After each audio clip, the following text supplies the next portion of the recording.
ये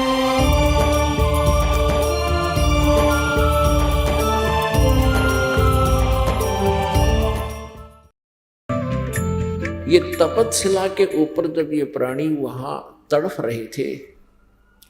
प्रथम सतयुग में, हाहाकार मची हुई थी।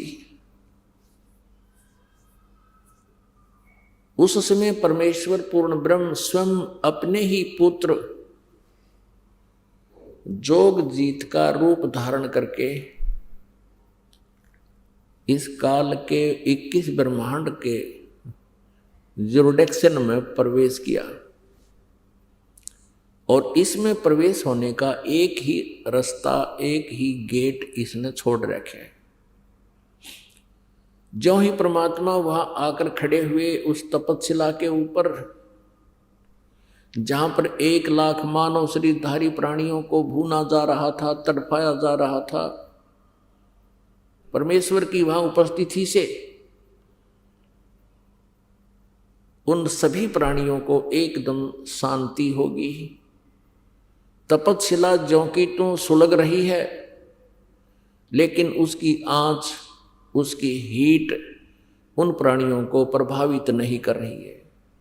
जब वो प्रभावित नहीं हो रहे हैं, उनको कोई पीड़ा नहीं है, तो एकदम वो सब बैठ गए और सामने क्या देखते हैं? एक चांद सा चेहरा, वो परमेश्वर खड़े हैं। अब सभी प्राणियों को आभास हो गया कि ये भगवान आ गए हैं, तभी तो हम शांत होगी, हमारे कोई जलन रही नहीं अग्नि की। सभी ने करबद्ध होकर कहा, हे प्रभु, हम ये कौन से पाप का दंड भोग रहे हैं? तब परमेश्वर ने उनको बताया कि ये जो तुम दंड भोग रहे हो, ये तुम्हारा इस काल के लोक में किया हुआ कर्म का दंड नहीं, ये तुमने सतलोक में उस सनातन परम धाम में, शाश्वत स्थान में एक ऐसा घोर अपराध किया था जिसका दंड तुम यहां भी भोग रहे हो, और इसके बाद फिर तुम जाओगे 84 लाख योनियों में गधे कुत्ते सूअर बनोगे। उसी पाप के कारण तुम यहां फंसकर ये कष्ट उठा रहे हो। तब परमेश्वर कबीर जी ने, अर्थात जोगजीत रूप में उपस्थित परमात्मा ने कहा कि तुम काल के जाल में फंसे हुए हो। उन सभी आत्माओं को परमात्मा कबीर जी ने सृष्टि रचना सुनाई,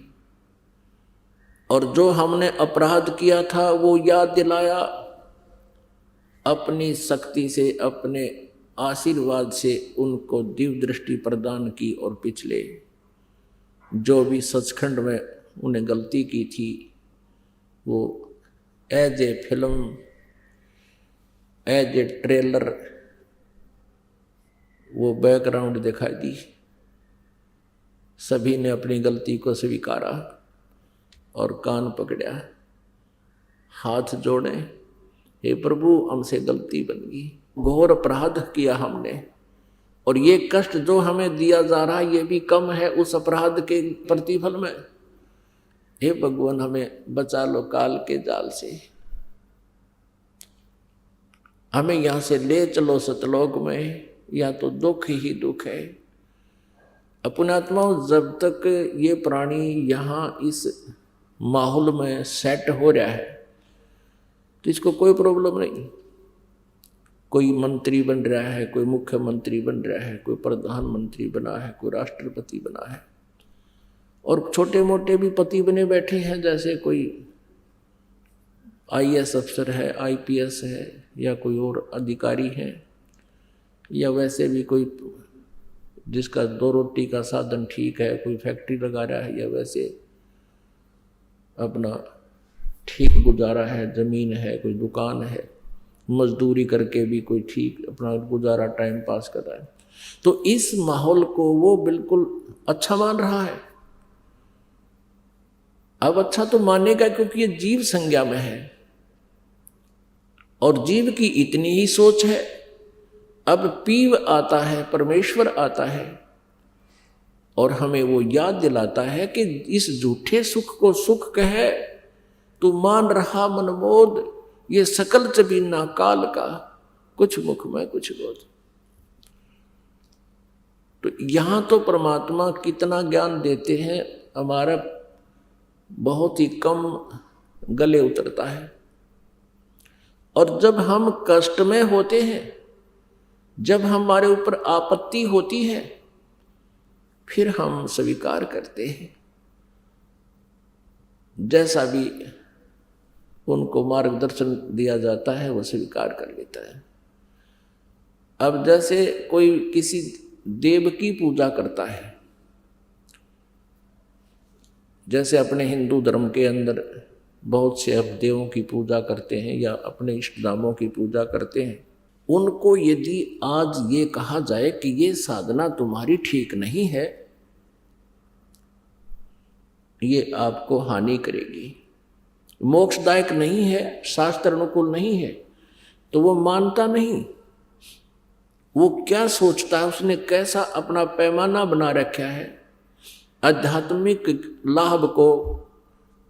तोलने मापने का। अब जैसे पिछले संस्कार पुण्य के आधार से आज किसी प्राणी की अच्छी पोस्ट है, अच्छी संतान है और संतान की भी अच्छी नौकरी सेट होगी है और उनका भी अच्छा गुजारा है, तो वो ये मान बैठा है कि जो पूजाएं हम कर रहे हैं, क्योंकि आपको बताया कि 50% अभी भी आस्तिक व्यक्ति हैं और वही 50% आस्तिक व्यक्ति कहीं ना कहीं परमात्मा के लिए कोई ना कोई अवश्य साधन करता है, क्योंकि आत्मा परमात्मा के बिना रह नहीं सकती है। जो नास्तिक हो गए हैं उनको कोई याद दिलाने वाला ही नहीं है और वो थक चुके हैं कि भगवान है नहीं, क्योंकि साधना शास्त्र विरुद्ध करके आध्यात्मिक लाभ से वंचित रहे, जिस कारण से वो नास्तिक हो गए। आस्तिक व्यक्तियों के लिए कहा जा रहा है कि वो ये सोच रहे हैं कि हम जो भी पूजाएं करते हैं, जैसे किसी ने हनुमान का व्रत रख लिया, मंगलवार का 100 रुपये का प्रसाद बांट दिया, 6 महीने में इष्ट धाम पर मत्था टेक आए, जन्माष्टमी का त्योहार मना लिया, होली और दिवाली में नाच कूद लिए और एक गायत्री मंत्र का जाप कर लिया या कोई और छोटे मोटे स्तोत्र 2-4 बार कर लिए। वो ये सोच रहा है कि ये सुख मुझे इनसे प्राप्त हो रहा है, और फिर उन पर आपत्ति जब आ जाती है और उनकी दुर्गति प्रारंभ होती है, वो जो साधना कर रहा था उससे तो कोई लाभ हुआ नहीं, फिर वो कहाँ जाते हैं, किसी संत या किसी स्थान पर जाते हैं जिसके विषय में ये सुना हुआ होता है कि वहाँ जाते सुखी होता है। अब वहाँ भी मत्था टेकने जाते हैं, कितना जाटी के डंडी के धागा बांधने जाते हैं। अब वहाँ भी जब वो धक्के खा लेते हैं, कोई आराम नहीं होता और दुर्गति चरम सीमा पर होती है, उस समय कोई संत उनको मिलता है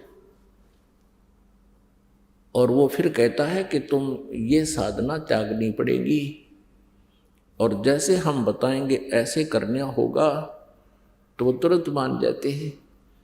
जैसा आप कहोगे वैसा ही कर लेंगे। क्योंकि जिन पूजाओं को वो फाइनल मान रहे थे, सही मान रहे थे,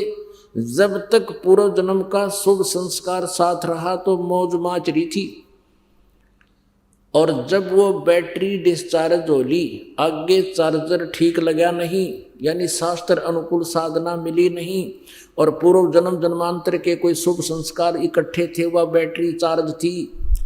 अब वो चार्जर ठीक ना लगने से वो पूर्व जन्म की बैटरी डिस्चार्ज होगी, वो पुण्य समाप्त हो गए।